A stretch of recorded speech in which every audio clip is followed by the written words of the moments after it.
দুঃখ কিসের, প্রাণ খুলে আসো। সবারই জীবনে তো খারাপ সময় থাকবে।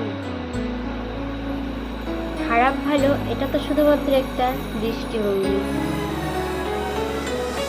জীবন মানেই তো কখনো রোদ, কখনোই বৃষ্টি।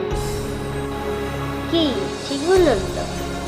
যদি ঠিক বলি তাহলে একটা লাইক, কমেন্ট, শেয়ার অবশ্যই করে দিও। আর যদি ভালো লাগে তো ভিডিওটি সাবস্ক্রাইব করে দিও। ধন্যবাদ সবাইকে। দুঃখ কিসের, প্রাণ খুলে আসো। সবারই জীবনে তো খারাপ সময় থাকবে। খারাপ ভালো এটা তো শুধুমাত্র একটা দৃষ্টিভঙ্গি। জীবন মানেই তো কখনো রোদ, কখনোই বৃষ্টি।